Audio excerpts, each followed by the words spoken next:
बम बम भोले बम बम भोले बम बम भोले बम बम भोले बम बम भोले। भोलेनाथ पता नहीं मुझे प्यार कब कब हो गया, भोलेनाथ पता नहीं तुझसे प्यार कब कब हो गया।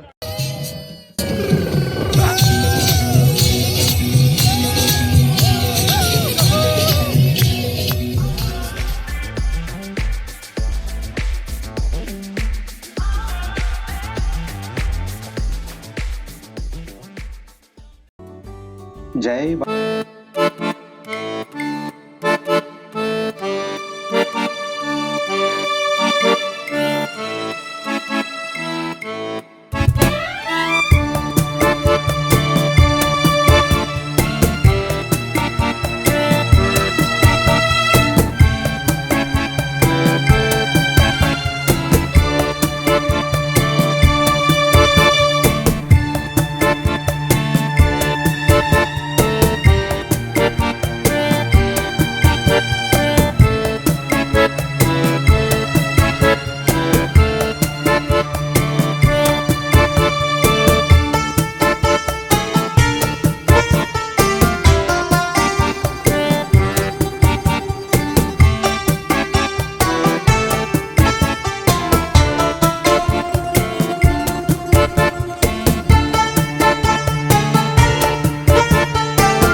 से ज्यादा होने से क्या होता है, कई बार जो व्यवस्थाएं हैं वो बिगड़ जाती है, चरमरा जाती हैं। सो ऐसा ही वहाँ पे फर्स्ट डे हुआ 29 जून को, जब हम लोग वहाँ पहुंचे 28 जून को।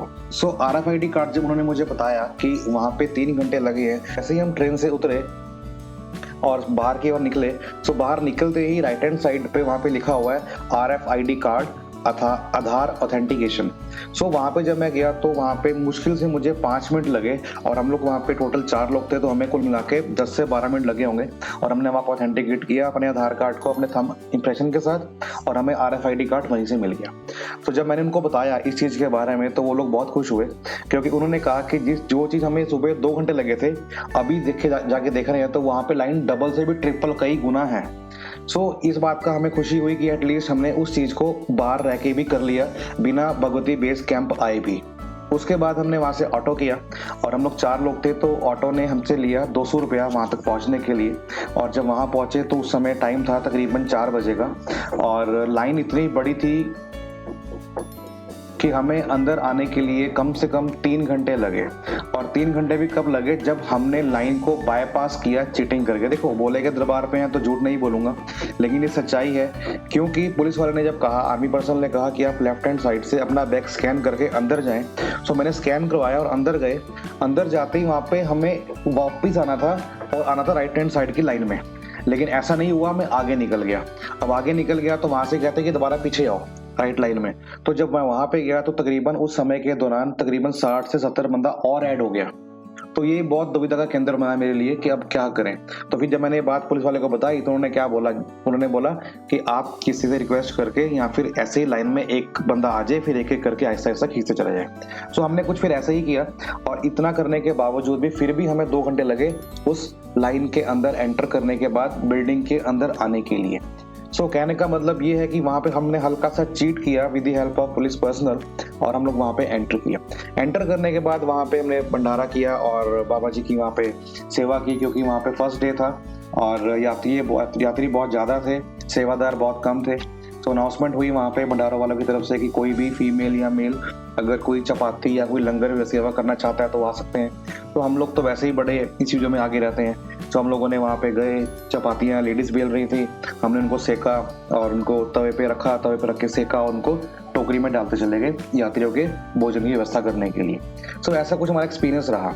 और सबसे वर्स्ट एक्सपीरियंस जो मेरा रहा वो रहा सुबह का, क्योंकि जो मेरे 2 लोग पहले थे उन्होंने बस की टिकट बुक करवा दी थी और उनको मैंने बोला था कि आपने एसी बस बुक करवानी है, नॉर्मल जो डिलक्स है और जो सेमी डिलक्स है उसमें नहीं जाना, एसी में ही जाना है। सो वो सुबह 9 बजे लाइन में खड़े हो गए थे और काउंटर खुला 10 बजे का, और जैसे ही उनका नंबर सेकंड था उनको उन्होंने बोला कि हमें एसी टिकट दीजिए पहलगाम के लिए। तो उन्होंने बोला कि एसी बस नहीं जाती, आपको मिलेगी सेमी डिलक्स या फिर डिलक्स, एसी चलती ही नहीं।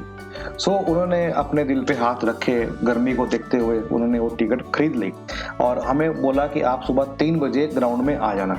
हम सुबह 3 बजे ग्राउंड में पहुंच गए। आप बिलीव कीजिए, ग्राउंड में इतनी डस्ट, नो लाइट और कम से कम वहाँ पे 150 से 200 बसें वहाँ खड़ी होंगी, जिसमें एसी भी थी, टैक्सीज भी थी, नॉन एसीज भी थी। और मैं वहाँ देख के हैरान रह गया कि वहाँ पे एसीज बसेज भी थी जिसपे यात्री बैठ रहे थे। तो जब मैंने उनसे क्वेश्चनिंग की कि आपको ये सीट कैसे मिली, तो बोला हम लोग 11 बजे गए थे, तो हमें भी ये बोला कि एसी टिकट जो है खत्म हो गई है। लेकिन क्वेश्चन ये है कि हम तो 10 बजे वहाँ खड़े थे, हमें तो मिली नहीं, 11 बजे खत्म कैसे हो गई। फिर एक बंदा और था, उसने मुझे बोला कि उनको मैंने 100 रुपये एक्स्ट्रा दिया तो मुझे टिकट मिली। तो ये करप्शन देख के ना मुझे बहुत वहाँ पे फील हुआ कि इस लेवल पे भी काम होता है, अच्छी बात नहीं है। यात्री जो पहले आ रहा है, फर्स्ट कम फर्स्ट सर्व, अगर खत्म होती है तो बात समझ में आती है। अभी एसी लॉट खुला भी नहीं है, तुमने पहले इसको सील कर दिया किसी और के लिए, ब्लैक करने के लिए। तो ये बात मुझे जमी नहीं। दूसरा क्या है, अब हम लंच की बात करें, कोई और चीज़ की बात करें, अगर मुझे यात्री निवास से बाहर आना है, सो आपको अंदर आने के लिए दोबारा से वही प्रोसेस लगाना पड़ेगा। लाइक क्यू में आएंगे, स्कैन करेंगे, आपका बैग स्कैन होगा, आपकी पॉकेट स्कैन होंगी, फिर आप लाइन से अंदर आएंगे। सो वही प्रोसेस 1.5 से 2 घंटे का। मीन्स कि अगर आप कैंप के अंदर आ गए हैं तो आप कैंप के अंदर ही रहेंगे, आप बाहर नहीं जा सकते किसी भी परमिशन के साथ। सो ये एक बड़ा पॉइंट था जो मेरे वहाँ पे समझ में आया। फिर हमने वहाँ पे सुबह 3 घंटे स्पेंड किया। आप देख पा रहे होंगे बस के अंदर की, बस में कितना बुरा हाल है हमारा, बैठा ना फैन है ना लाइट है गर्मी के अंदर। सो जैसे तैसे करके जब हमारी बस चली तो थोड़ा सांस में सांस आया। लेकिन जैसे आगे चले तो ना हमने 3 बजे कुछ खाया ना कुछ पिया, और हमारी जो बस रुकी जाके तकरीबन 10 बजे रुकी रामबन के आसपास। सो इस कॉन्वॉय के साथ मैंने एक प्रॉब्लम देखी है, वो क्या है कि सिक्योरिटी है नो डाउट, लेकिन खाने की व्यवस्था कोई नहीं है। जहाँ पे भंडारा आएगा वहीं रुकेंगे।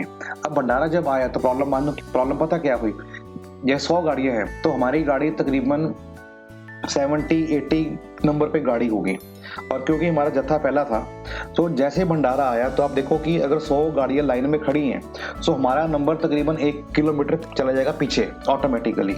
तो हम चले गए पीछे 1 किलोमीटर। हम वहां पे खड़े हैं इस उम्मीद में कि ट्रैफिक जैम है। 15 मिनट वहां खड़े रहे, पता लगा कि ये लंगर के लिए रुकी हुई है, आप फटाफट से आगे जाके लंगर खाओ, आपके पास आधा घंटा है। पहले तो हम चल के वहां पे गए और वहां पे देखा कि लाइन इतनी है, इतने श्रद्धालु है कि हमें पीने को चाय भी नहीं मिली वहां पे, क्योंकि रश इतना था, लाइन में लगने का मन ही नहीं किया हमारा, और इतनी गर्मी थी। तो हार के हमने वहां से जो लोकल वेंडर्स थे उनसे हमने एप्पल लिया और कुर्बानी ली वहाँ पे हमने किलो, उसके ही हमने काम चलाया। तो कहने का मतलब है कि अगर आप कॉन्वॉय के साथ जा रहे हैं तो इस चीज़ का आप ध्यान रखें कि अपने खाने के लिए और अपने पीने के लिए पानी एक्स्ट्रा बॉटल जरूर रखें, क्योंकि कॉन्वॉय वहीं रुकेगा जहाँ पे लंगर होगा, जहाँ पे परमिशन होगी। अदरवाइज रुकने की कहीं भी अनुमति नहीं है, किसी भी एंगल में, चाहे कुछ भी हो जाए। ठीक है, तो इस चीज का आपने ध्यान देना है, क्योंकि मैंने बहुत सुना था कि कॉन्वॉय जो है चलता है पूरे मजे के साथ, आपको अच्छी फीलिंग आती है शुरू के आधे घंटे के लिए जब जम्मू से वो निकलती है।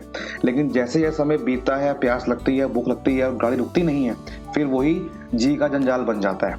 सो जब हमने नॉनवन बेस कैंप के पास पहुंचने वाले थे तो हमने यही डिसाइड किया कि अब हम जो है मिलिट्री बेस कैंप में नहीं रुकने वाले, क्योंकि वहां भी फिर वही चीज थी क्या कि पहले लाइन में लगो, अपने बैग स्कैन करवाओ, एंट्री करवाओ, फिर कंबल लो, फिर पिल्लो लो, फिर बेडशीट लो, उसके बाद फिर सरेंडर करवाओ नेक्स्ट डे मॉर्निंग में जाके, फिर टैक्सी के लिए लाइन में लगो, मतलब हर चीज के लिए वहाँ पे लाइन थी। सो इस लाइन को बाईपास करने के लिए हमने क्या डिसाइड किया कि अब हम पहलगाम जब पहुंचेंगे तो हम ननवन बेस कैंप में नहीं बल्कि किसी होटल में रुकेंगे। सो मैंने वहाँ पे नेट पे जाके एक गेस्ट हाउस लिया जिसका नाम था फिजा गेस्ट हाउस, और वहाँ पे मैंने दिए 6 बंदों के लिए 2000 रुपीज, जो कि बिल्कुल बजट में था। और वहाँ पे हम लोग रहे, डिनर हमने वहाँ पे बाहर हमने मार्केट से किया, कोई प्रॉब्लम नहीं थी। हम अंदर आ रहे हैं, बाहर जा रहे हैं, घूम रहे हैं, लोकल साइट सीन कर रहे हैं उस पर्टिकुलर 2 आवर्स के अंदर। So we enjoyed a lot at that time. लेकिन अगर वही हम ननवन बेस कैंप के अंदर होते तो शायद हम ये इतना समय नहीं मिलता हमें वहाँ पे घूमने का, हमें बातचीत करने का या हमें एक्सप्लोर करने का। सो कहने का मतलब ये है कि कॉन्वॉय अच्छा है, ठीक है, और कॉन्वॉय बुरा भी है। अच्छा इसलिए है कि आप सिक्योर हैं, आपकी जो लाइफ की जो सिक्योरिटी है वो अपने ऊपर लेके चलते हैं, अपने आर्मी पर्सनल बहुत ही रिस्पेक्टफुल कैटेगरी में आते हैं, और पूरे एंड तक शुरू से लेके लास्ट तक आप देखेंगे कि आपके साथ साथ चलेंगे, आपका ढाल बन के चलेंगे, आपके कवच बन के चलेंगे। हाँ, लेकिन इसके चलते हुए किसी एक पैसेंजर को देखते हुए कि हाँ मुझे भूख लगी है, गाड़ी कहीं रोक दो, तो ऐसा तो पॉसिबिलिटी नहीं है। सो इसलिए मैं बोल रहा हूँ आपको कि अगर आप कॉन्वॉय के साथ जा रहे हैं तो अपना फ्रूट, वेजिटेबल, सब्जी, खाना अपने साथ पैक करके लेके चलें, ताकि अगर गाड़ी नहीं रुकती और आपको भूख लगती है तो आप अपना वहाँ से बंदोबस्त कर सकते हैं। और अगर आप इंडिपेंडेंट जाना चाहते हैं, इस चीज में नहीं जाना चाहते कि हाँ जो ट्रैवल टाइम आपका 7 घंटे का है उसको 12 घंटे लगे कॉन्वॉय के साथ, तो उसको आप फिर बाईपास कर सकते हैं दूसरे मोड से, लाइक टैक्सी है, शेयरिंग बस है, तो उससे भी आप जा सकते हैं। हेलो व्यूअर्स, जय बाबा अमरनाथ। तो जैसे कि हम लोग पहुंच गए हैं पहलगाम में, और हम लोग रात को पहुंचे हैं यहाँ पे तकरीबन 8 बजे के आसपास होटल में। और उससे पहले हमने खूब मस्ती की। एक नदी आती है शेषनाग जी से जिसका नाम है लीडर रिवर, और हम लोग 6 लोग थे। हालांकि पानी बहुत ठंडा था क्योंकि वो आता है ग्लेशियर से, और किसी की हिम्मत नहीं थी। लेकिन एक बार जब गए उसके अंदर तो नज़ारा ही कुछ और था। हम लोगों ने वहाँ पे तकरीबन स्पेंड किया हाफ एन आवर, और हमारी जो बॉडी है पूरी तरोताज़ा हो गई। जो भी टैनिंग हुई थी यात्रा के दौरान बस के अंदर, वो सब दूर हो गई। और उसके बाद हम लोग होटल में चेक इन किया। पहले बताना चाहूँगा आपको कि हम लोग ननवन बेस कैंप, जो कि मिलिट्री का आर्मी कैंप है, हम लोग वहाँ पे नहीं गए क्योंकि उसका एक कारण था। क्योंकि लास्ट नाइट हम जब जम्मू रुके उधम अपना भगवती नगर बेस कैंप में, तो वहाँ पे सारा आर्मी के अंदर था, और एक बार जो पर्सन अंदर चला गया उसको बाहर जाने की बिल्कुल भी परमिशन नहीं थी। और अगर वो किसी कारण से बाहर जाने में उसको सफलता प्राप्त हुई और निकल गया किसी कारण से, जैसे तैसे एक्सक्यूज़ देके, लेकिन वापस नहीं आ पाया, उसको वापस आने के लिए फिर दोबारा से चेक इन करना पड़ा पूरे प्रोसेस के साथ, जैसे कि एक न्यू एंट्री होती है। सो बहुत प्रॉब्लम थी। उसको देखते हुए हमने वहाँ पे डिसाइड किया कि हम वहाँ पे नहीं रहेंगे, क्योंकि बार बार क्यू में लगना, चाहे वो टेंट के लिए हो, चाहे वो गद्दे कंबल के लिए हो, चाहे वो लेना हो, चाहे वो देना हो, इवन अपनी सिक्योरिटी के लिए भी। सो इट्स बेटर, हमने डिसाइड किया कि नहीं, अब हम आर्मी कैंप में नहीं जाएंगे। तो मैंने यहाँ पे एक होटल लिया, इसका नाम है फिजा गेस्ट हाउस, जो कि बिल्कुल पहलगाम से चंदनवाड़ी की ओर जाते हैं उसी रोड के ऊपर आता है। और मैं दिखाना चाहूँगा उसका आपको कुछ होटल के नज़ारे, आप देखिएगा। और यहाँ पे मैंने रूम लिया है 6 बंदों के लिए, 2 रूम लिए, और मैंने दिए 2000 रुपये, और बिल्कुल बजट में था। क्योंकि टेंट की बात करें, उसका फेयर था 350। अगर हम 6 से मल्टीप्लाई करें, हम 6 लोग थे, तो वहाँ पे तकरीबन 2100 रुपये बनता है। और यहाँ पे हमारा 2000 में काम हो गया। और बात काम की नहीं है, बात हमारी है एक कंफर्ट की। तो कंफर्ट बहुत मैटर करता है, क्योंकि हमने पिछले 3 दिन से लगातार, चाहे वो ट्रेन में हो, चाहे उधमपुर में हो, चाहे फिर हमारी यात्रा स्टार्ट के लिए हो, चाहे पहलगाम तक जम्मू से लेकर, 3 दिन हम लोग बहुत हेक्टिक रहे हैं, और बिल्कुल हम लोग ने आराम नहीं किया। लेकिन लास्ट नाइट हमने तकरीबन 10 बजे सो गए थे, सुबह उठे 5 बजे। तो 7 घंटे की नींद पूरी हो गई, और हम लोग फुली चार्ज हैं यात्रा के लिए। और हम जाने वाले हैं चंदनवाड़ी के लिए, टैक्सी करेंगे। और बता दूं आपको, इसका जो फेयर है 150 रुपये पर सवारी है, जो कि पिछले 2 साल पहले था, रेट इंक्रीज़ नहीं हुआ। और एक गाड़ी में 10 बंदे जाते हैं। तो अगर आपके पास 10 बंदे हैं ऑलरेडी, तो आप सीधा टैक्सी बुक भी कर सकते हैं किसी होटल वाले को बोल के, आपको लाइन में लगने की ज़रूरत नहीं है। हालांकि हम 6 लोग हैं, अब डिसाइड करते हैं कि हम 1500 रुपये दें, या फिर हम लोग 150 रुपये पर मेंबर दे के 900 रुपये दें और 600 अपने बचाएँ। तो समय हो गया है 6:15, हम लोग लेट हैं तकरीबन 1-1.25 घंटा, क्योंकि हमारा टारगेट था कि 4 बजे उठेंगे, 5 बजे निकल लेंगे। बट क्योंकि नींद बहुत गहरी थी और सोना भी बहुत जरूरी था, तो अभी हम लोग तैयार हो चुके हैं, और 3 लोग रेडी हैं, और 1 पर्सन अभी जो प्रशांत है वो भी वो नहा रहा है। सो दिखाना चाहूँगा आपको कुछ रूम की तस्वीरें, तो ये देखिए। सो आप ये देख पा रहे हैं हमारा रूम, ये कुछ इस तरह से है। ये लकी भाई बैठा है, और ये बैठा है प्रदीप, और प्लीज़ माय सन रोहित। और आपको दिखा दूँ, ये कुछ हमारे होटल के नज़ारे हैं जब हम अंदर से काम कर रहे हैं। ये देखिए, पूरा आर्मी कैंप से साजो सामान रेडी और लोग बैठे हैं गाड़ियों में, जाम बहुत लगा हुआ है। सो देखते हैं अब टैक्सी कहाँ से मिलेगी हमारे को। सो ये हमारे रूम का इंटीरियर है, आप देखिए, नो फ़ैन नो एसी। हालांकि जब हमने बोला कि हमें फ़ैन तो है नहीं, तो बोला हम लोग अपना एक होटल आपके नाम पे कर देंगे अगर आपको रात को फ़ैन की ज़रूरत पड़ी तो। और वाकई 8 बजे तक हमने ठंड का एहसास हमें हो गया था और अभी भी ठंड लग रही है। और गर्म पानी, हालांकि इन्होंने मुझे बोला था गर्म पानी मिलेगा, बट एक रूम में था, दूसरे रूम में नहीं था। But I enjoyed in cold water और मुझे मज़ा आ गया ठंडे पानी में, क्योंकि उससे शरीर खुल जाता है। सो हम चलते हैं दूसरे रूम की ओर। तो ये रूम का कुछ बाहर से दृश्य है, ये आप देख पा रहे हैं। और ये वॉशरूम है, आप देख पा रहे हैं इधर से, neat and clean, no problem at all. और इसका जो टैरिफ है वो है 1000 रुपीज़ पर नाइट। और इस एकोमोडेशन की जगह का नाम है क्या, फिज़ा गेस्ट हाउस, जो कि बिल्कुल ऑन द रोड पड़ता है टुवर्ड्स चंदनवाड़ी। और ये हमारा है सेकंड रूम और दिस इज़ द रिसेप्शन, आप देख पा रहे हैं यहाँ पे। ऊपर भी है फर्स्ट फ्लोर पे, सेकंड फ्लोर पे एंड ग्राउंड फ्लोर पे। और ये हमारे हैं मिस्टर रोशन जी, हेलो, हमारे अजीज़, गुड मॉर्निंग। एंड देखिए टीवी लगा हुआ, हालांकि देखा नहीं, तो देखना किसने था, समय का हमको से कुछ देखने में। हमारे प्रशांत जी अभी कुछ गर्म पानी से नहाते हुए। This is the dining area and this is the outside view of the Kashmir, ये आप देख पा रहे हैं। बस ये सारी टैक्सियाँ जो हैं आपकी जा रही हैं चंदनवाड़ी की ओर।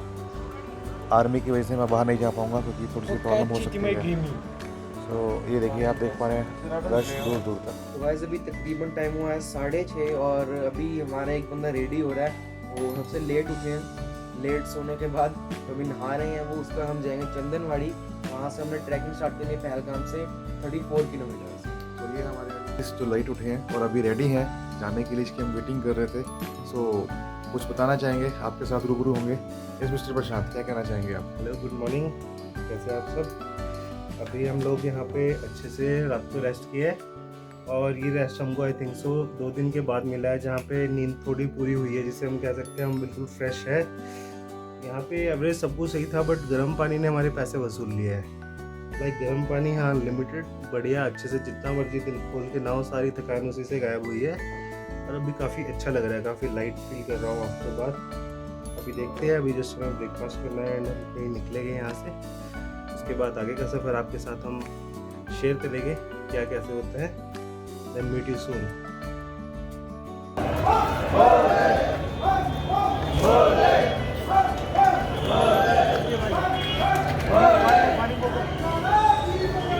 हर हर महादेव।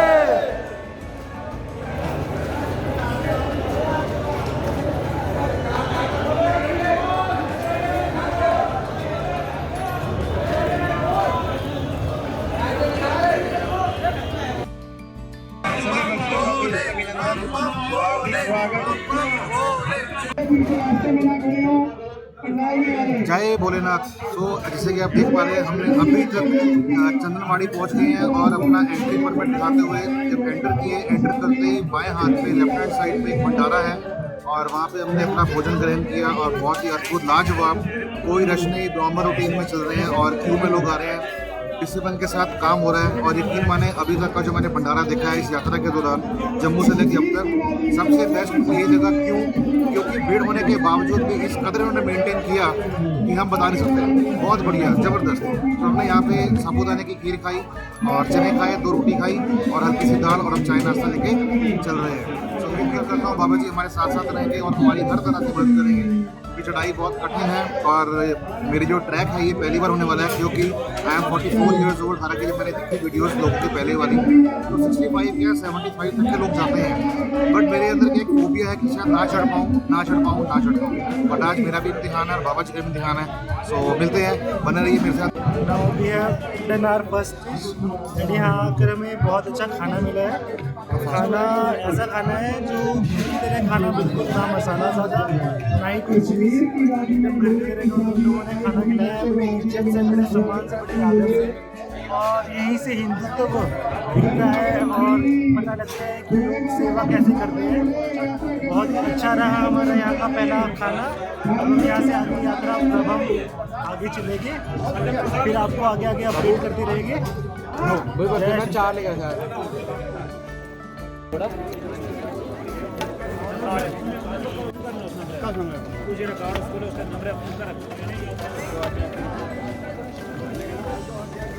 लाइव बजा रहे।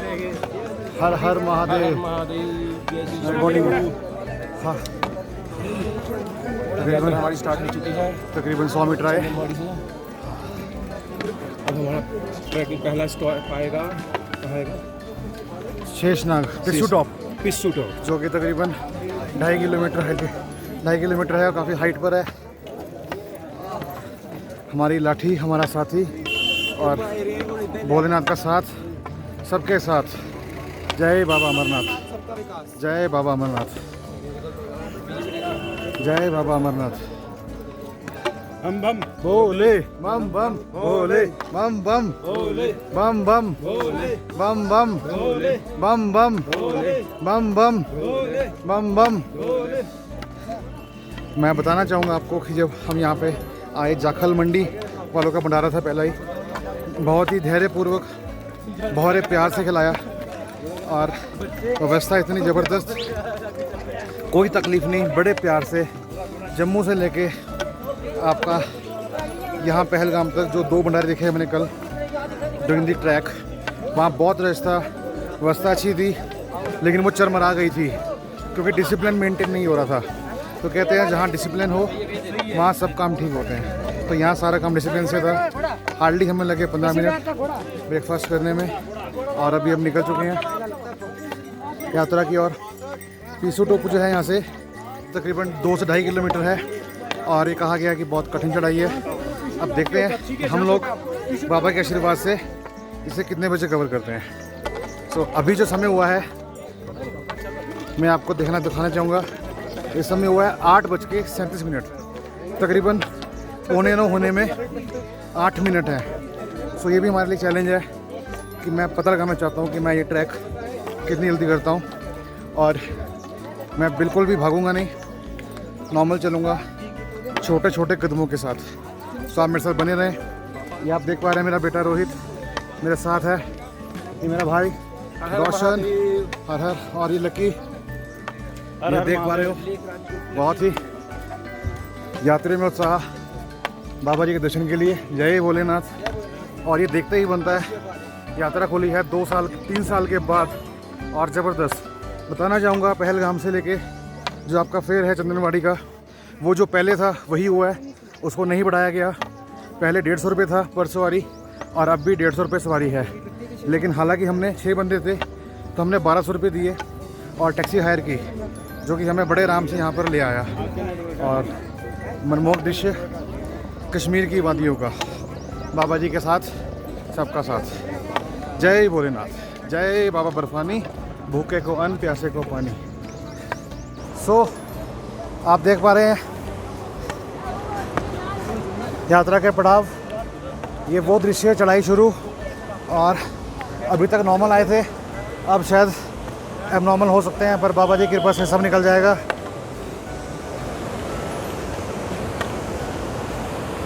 दिस इज़ ऑक्सीजन सिलेंडर जो आप ले सकते हैं, कोई यात्री जिसको लगे कि आगे प्रॉब्लम हो सकती है। बट हालांकि आर्मी कैंप में ये सब व्यवस्था आपको मिलेगी। बस आप चलते रहें छोटे छोटे कदमों के साथ, जल्दबाजी बिल्कुल ना करें, क्योंकि मैंने इनकी पूरी गाइडेंस पढ़ी और आप ये देख पा रहे हैं, चढ़ाई देखिए। बस अभी हम जा रहे हैं पिस्सू टॉप। जय भोलेनाथ। देख पा रहे हैं श्रद्धालुओं में उत्साह। कदम पे रखो ध्यान, स्लो स्लो चलें, जल्दबाजी ना करें, शॉर्टकट ना मारें, स्लिपरी हो सकती है। रोशन भाई ठीक हैं आप? जय भोलेनाथ। रहेगी, सब पर रहेगी हमारे साथ हर यात्री, हर सेवादार और पूरी जन समूह का जो यहाँ यात्रा पे उपस्थित है यात्रा के लिए, उन सब का महादेव कृपा बनाए रखें। जय भोलेनाथ। ओम नमः शिवाय, ओम नमः शिवाय, हर हर भोले नमः शिवाय, ओम नमः शिवाय, ओम नमः शिवाय, हर हर भोले नमः शिवाय ओम नमः शिवाय ओम नमः शिवाय हर हर भोले नमः शिवाय ओम नमः शिवाय ओम नमः शिवाय हर हर भोले नमः शिवाय ओम नमः शिवाय ओम नमः शिवाय हर हर भोले नमः शिवाय हर हर शंभो शंभो शंभो महादेवा शंभो। अभी तो बहुत पत्थर है, आगे जाके अद्भुत नज़ारा, मैदान, हरी भरी वादियाँ।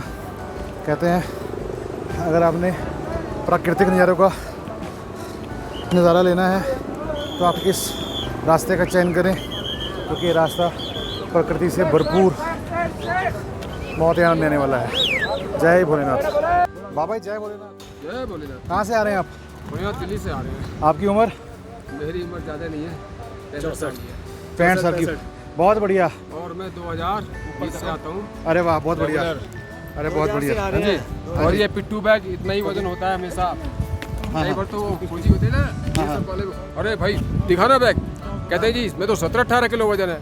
मैं कहा भैया है तो सही, मेरी एक लोई 2020 में खरीदी हुई, कुछ काम नहीं आती। एक ही बार मेरी जान बचाई पूरी।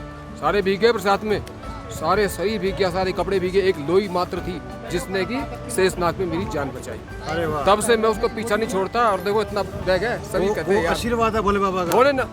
अब की बार तो मेरी हालत खराब, मेरा पैर पंजा जो ऐसे हो गया, पैरालिसिस टाइप हो गया।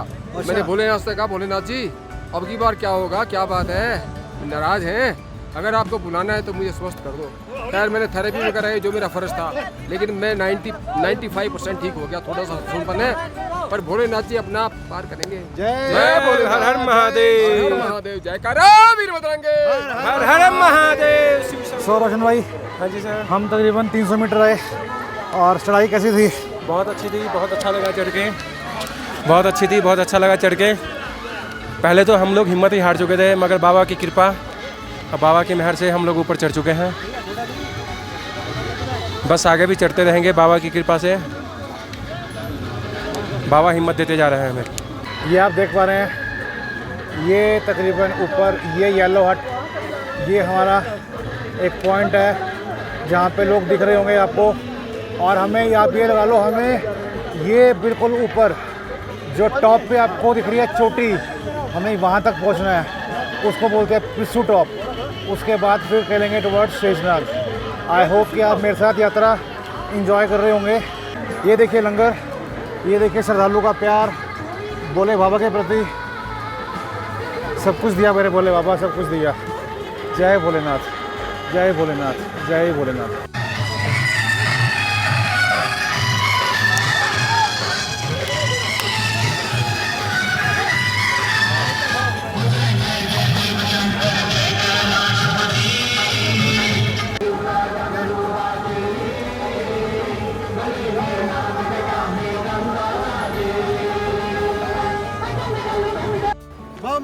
भोले भोले भोले भोले भोले भोले भोले भोले भोले भोले भोले।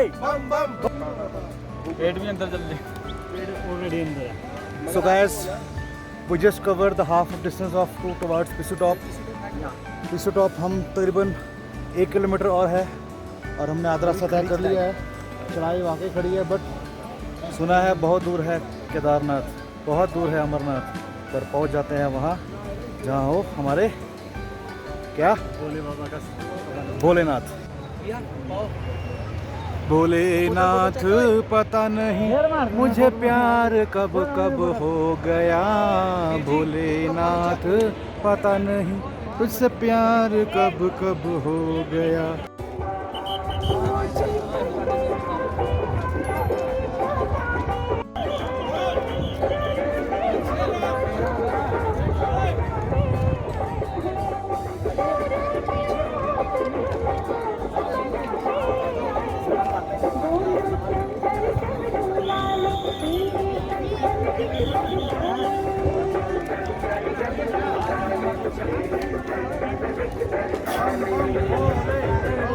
बम बम भोले। जय भोलेनाथ। सो दोस्तों पहुंच गए हैं पिसू टॉप। इसको करने के लिए यात्रा का टाइम लगा हमें 2 घंटे 10 मिनट। हालांकि चढ़ाई 2.5 किलोमीटर की थी और फुल पावर चले थे हम लोग, लेकिन चलते चलते बहुत ही चढ़ाई कठिन, रास्ता रुका घोड़ों की वजह से। सिंगल लेन है और मिट्टी बहुत है, डस्ट बहुत है, और जो घोड़े जाने वाले हैं वो आने वाले हैं, और वहीं से भी यात्री जो है पैदल जा रहे हैं। तो मार्ग एक है, सक्रिय मार्ग है, इसके चलते बहुत ही पेशेंस से आहिस्ता आहिस्ता आते हैं और आहिस्ता आहिस्ता ही आना चाहिए। याद रहे जब भी ऊपर आ रहे हैं तो 2-2 घूंट पानी पीते आएँ और आराम करते आएँ, तो 2 घंटे में इजीली पहुंच जाएंगे। अभी हमने यहाँ भंडारा खाएंगे बाबा जी का और फिर जाएंगे शेषनाग की ओर। फिलहाल हमारा जो आज का प्लान है वो शेषनाग स्टे करने का है, और अगर हमारा विचार चेंज हुआ और चेक पोस्ट पहले पार कर ली हमने 1 बजे तक, तो शायद हम आगे भी निकल सकते हैं। सो देखते हैं, बाबा का कृपा कह रहती है हमारे ऊपर, बाबा कहाँ तक हमारा साथ देते हैं आज के लिए, क्योंकि शेषनाग तो है ही है, लेकिन अगर आगे भी जाने का हुआ तो हम लोग पीछे नहीं हटेंगे और आगे भी निकल सकते हैं। सो देखते हैं, बने रहिए मेरे साथ मुकुल एक्सप्लोर अड्डा पर। जय भोलेनाथ।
मीठी मीठी बातें ते बहकावे मत ना।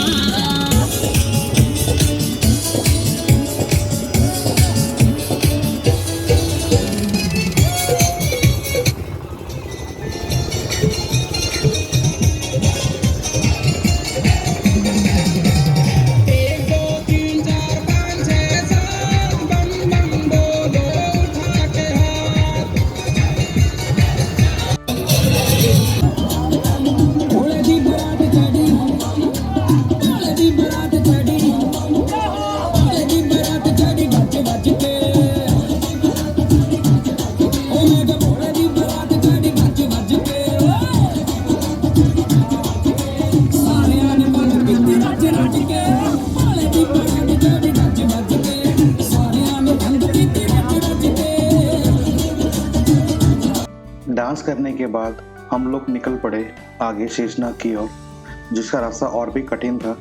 हालांकि पिसू टॉप से कम, लेकिन फिर भी कठिन था, क्योंकि हम तकरीबन वहाँ पे 1 से 1.5 घंटा नाचे, और उसके बाद थकावट ऑब्वियसली होती ही है और गर्मी भी होती है, और हमारे जो कपड़े थे पूरे भीग चुके थे पसीने से। तो शाम होते होते हम लोग पहुँच गए शेषनाग बेस कैंप पर, जहाँ पे हमने टेंट हायर किया, और एक टेंट हायर करने के लिए हमें देने पड़े 450 रुपये। रात का जो टेम्परेचर था शेषनाग कैंप पर वो तकरीबन आपका हो गया था 5 डिग्री सेंटीग्रेड, जो कि बहुत ही कम था और असहनीय था। हमने वहाँ पे वार्मर निकाले, जैकेट निकाली और कैप निकाल के रात को वहाँ पर सोए।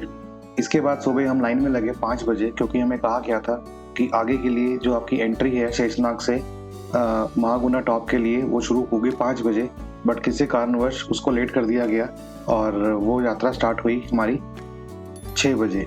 इसके चलते सभी यात्रियों में काफ़ी गुस्सा भी था, लेकिन क्योंकि सब भोले के भक्त हैं और प्रशासन का साथ देते हुए सभी ने कहा कोई बात नहीं, जैसा कहते हैं वैसे ही चलेंगे। और जैसे ही 6 बजे और गेट खोले, लोगों ने बम बम के जयकारा लगाते हुए आगे की ओर प्रस्थान करना शुरू किया। शेषनाग जी के बाद 5 किलोमीटर डिस्टेंस कवर करने के बाद हम पहुंचे महागुना टॉप। इसको पार करने के बाद हम पहुंचे भंडारे पोशपत्री में। सुना था पोशपत्री भंडारा इतना मशहूर है जहाँ पे हर तरह के पकवान मिलते हैं, और ये जो लंगर की सेवा है ये लगाई जाती है दिल्ली सेवा दल द्वारा। और इस भंडारे में एक से एक ऊंचे से ऊंचे और महंगे से महंगे पकवान बनते हैं जो कि किसी शादी समारोह से कम नहीं होते।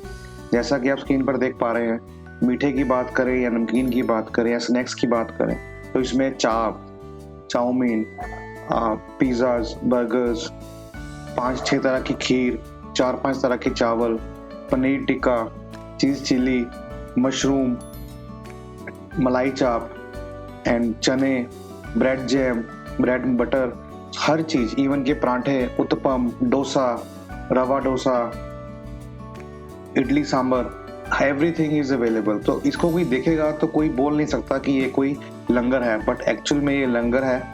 और बात फ्री की नहीं है, बात सेवा की है।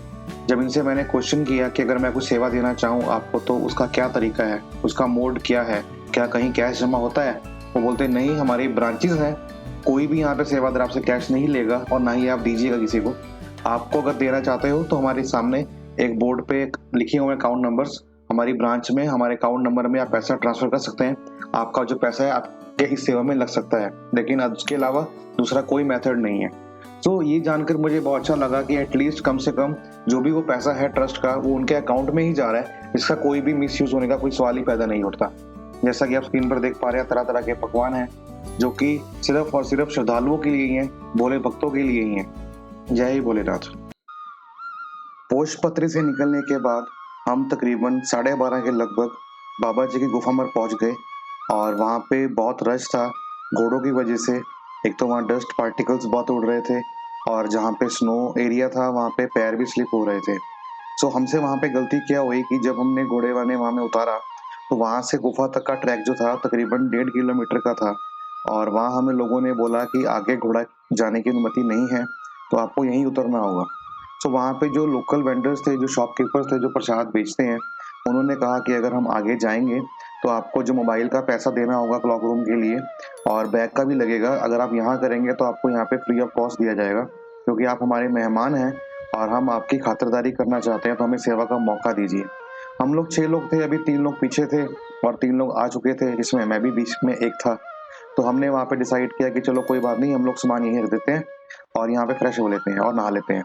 सो नहाने के लिए उन्होंने मुझसे कहा कि आपको देना होगा 50 रुपये पर बाल्टी, और हम लोग 6 लोग थे, हमने वारी वारी करके नहाए टर्न बाय टर्न, और वहाँ पे 50 रुपीज़ के हिसाब से उसको 300 रुपये पे कर दिए। अब हम 1.5 किलोमीटर आगे पैदल गए, और क्योंकि हमारे पास कैमरा नहीं था हम लोग वहाँ पे शूट भी नहीं कर पाए। ये सब जो आप दृश्य देख पा रहे हैं ये सब मेरा वहाँ से क्लॉक रूम से मोबाइल लेने के बाद का शूट है, और यही मुझसे गलती हुई कि हमने पहले वहाँ जमा करवा दिया। क्योंकि जब हम वहाँ पे गए, गुफा पर पहुँचे, तो जो गुफा के नियरली जो शॉप्स हैं, जैसे हम आपको शॉप यहाँ दिख रही है वैसे ही शॉप गुफा के पास भी आपको मिलेंगी। तो जो गुफा के पास आपको शॉप मिलेंगी तो बेहतर है कि आप पीछे रखने के बजाय उसको गुफा के पास रखें, ताकि जैसे ही आप गुफा से दर्शन करके नीचे आएँ तो अपना मोबाइल अपने क्लॉक रूम से निकाल सकें, अपना सामान निकाल सकें, और फिर वहाँ पे आप वीडियोग्राफी फोटोग्राफी शूट कर सकें। क्योंकि हमारा फ़ोन बहुत पीछे था तो हम लोग नहीं कर पाए। ये शूट किसने किया, जो लास्ट में हमारे साथ एक लड़का था, इसका नाम है प्रदीप, वो वहाँ पे दोबारा पीछे आया 1.5 किलोमीटर और उसने सारा शूट किया इस चीज़ को लेने के लिए। सो अगर हमारे पास ये कैमरा नहीं होता वहाँ पे और हम लोग वहाँ नहीं आ पाते, प्रदीप हिम्मत नहीं दिखा पाता, तो शायद ये शूट भी ना हो पाता। सो मेरी आपसे ये रिक्वेस्ट यही रहेगी कि आप अपना जो सामान है क्लॉक रूम के अंदर बिल्कुल गुफा के नियर रखें, पहले किसी की बातों में ना आए। बाबा अमरनाथ जी के दर्शन करके हमारा मन मंत्रमुग्ध हो गया, और यकीन मानो ऐसा फील हुआ कि बस यहीं के हो जाएं। और भाग्यशाली रहे हम लोग कि हमने वहाँ पे वो कबूतरों का जोड़ा जिनको माँ पार्वती और भगवान शंकर के रूप में देखा जाता है, और हमें भी देखने को नसीब हुआ। हम बाबा से यही दुआ करेंगे कि जो भी हमारे व्यूअर्स हैं, सब्सक्राइबर्स हैं, और चाहे वो नहीं भी हैं, जिसने देखा जिसने नहीं देखा, पूरी दुनिया का बाबा भला करें, सब पर अपनी कृपा का हाथ बनाए रखें, और यूं ही हमें हर साल अपनी यात्रा पर बुलाते रहें। जय भोलेनाथ।